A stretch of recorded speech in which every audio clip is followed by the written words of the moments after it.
It's been an incredible couple of days. And I think where I want to start is with some stories of hope, with some strategies that have worked, with some successes that we've been able to have at Forest Ethics and with our allies here in the United States and Canada over the past 10 years, but even in the past week.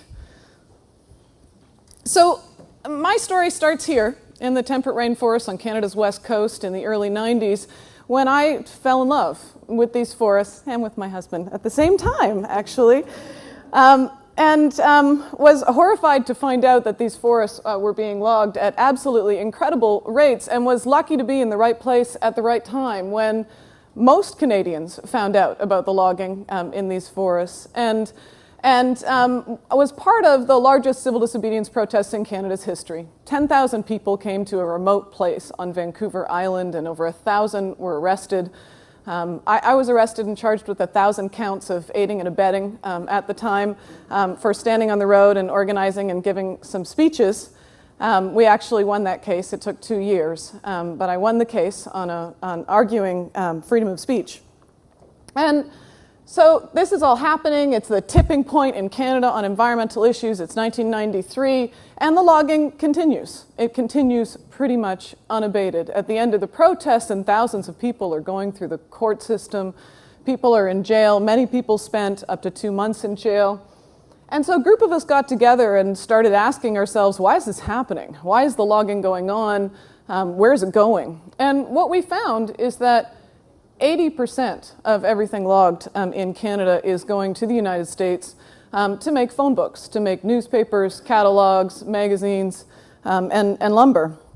And so we also found out around the same time, many of you will recognize this map from the World Resources Institute, that of the original forests that existed on the planet pre-industrial development, there's only 20% left in intact areas that are large enough to maintain ecosystem services, the air we breathe, the water we drink, and biodiversity. So of that 20% that's left, there's a huge swath, as you can see, crowning the top of North America, and that's Canada's old growth and intact forests that we've been working to protect for the last 15 years. So it was that understanding, learning about the state of the world's forests and learning that this was bigger than this one logging protest in Clackwood Sound, that it was driven by consumption from the United States, that drove us to create the organization that I helped found, Forest Ethics. And since that time, we've been working to identify who's buying the wood from endangered forests.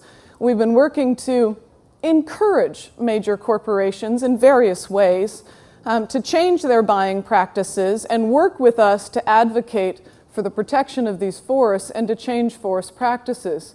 We've also been working to identify the impacts on forest-dependent communities and to ensure conservation financing for economic diversification programs so those communities can survive on in a different way. So to make a very long story short, over 250 companies now have committed to no longer buy endangered forest products and to give a preference for products that are certified by the Forest Stewardship Council as ecologically responsible, as respecting First Nations and other forest-dependent communities as part of the decision-making process, and to increase recycled fiber dramatically. So this is one of the first places that we identified and started to use our new power in the marketplace after we started meeting with companies and identifying where the products were going. We identified this place, the Great Bear Rainforest, also on the west coast of Canada, as being one of the most important places that we wanted to work on. At the time, there were 359 intact valleys on the west coast of Canada. There were only 69 left. And we were able to protect the Great Bear Rainforest. Everything you see in this picture is now permanently protected, working with our allies, many groups that you'll know here in the United States, Rainforest Action Network, NRDC, and others. We've protected over 5 million acres of this rainforest and are now working with First Nations communities. We moved on across the swath on the top of North America to the boreal forest, which is one of the most important forests that we have left on the planet. It's one of the biggest. It's 1.2 billion acres in total. and it's the home for most of the birds that you see in your backyard. So 2/3 of North America's birds, waterfowl, other birds, nest and breed in this forest, primarily because in a lot of ways it's one of the only places left, not only for birds but also for major mammals, for grizzly bears, etc., because 95% of all the old-growth forests in the United States is already gone. So we started working on the boreal by identifying who was buying it. We found out that companies like Victoria's Secret were producing 1 million catalogues a day, primarily printed on old-growth forests from Canada, from the Canadian boreal. We launched this campaign on a shoestring with just about enough money to run this ad in the New York Times and pretty much nothing else. This ad alone, we figure, ended up generating over $1.2 million in earned media coverage because it was so controversial. It says Victoria's got a dirty secret, and it talks about the impacts of logging in Canada. That launched our Victoria's Secret campaign, which was a very popular campaign across the United States. Over 700 protests later, Victoria's Secret now has one of the most progressive paper policies of any major catalog company in the world, and we're working with them as their environmental advisors. Our newest campaign, thank you. So our newest campaign, which we launched this year, which you'll see you have these little cards that are on your seats. And I have to thank Tides and all the staff here, not only for this incredible conference, but for allowing me to have a little bit of paper in this paperless conference, which is ironic, isn't it? But if you sign this card, your name will go on a petition to ban junk mail. We've just launched a new campaign, a do not mail campaign similar to the do not call legislation in the United States. This is one way to reduce the impact that we are having. The junk mail alone, the creation of it, the shipping of it, our new life cycle analysis, which will be published next week, shows that it's the equivalent emissions to 10 million cars every year in the United States. The U.S. is producing 100 billion pieces of junk mail every year, 90% of which people don't want and never read. So we're trying to, our newest campaign is to ban junk mail, and I hope you'll sign these and give them to the people at the door before you leave. So there's a whole, there's a decade in 10 minutes. A lot of work that we've done, really successful campaigns.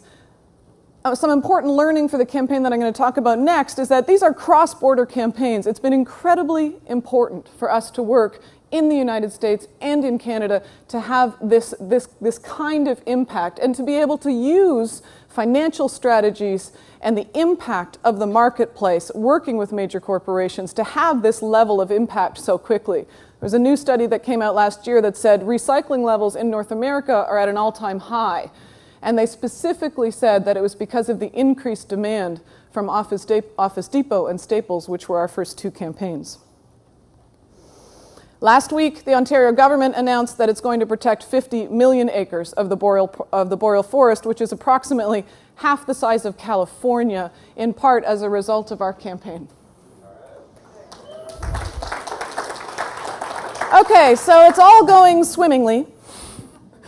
We're having an enormous amount of impact, and then, like many of you, we had our climate reckoning and started to realize that the impact that global warming is having on many of the forests that we've protected is devastating. And I went to Bali this year invited to speak on the impact of logging on climate change and global warming, and I had my personal climate reckoning, and as a result I've changed all of my work in the world, and I'm now helping Forest Ethics to create a new campaign on Canada's oil sands and launching a new organization in Canada, a national organization that'll work on climate policy and citizens' engagement.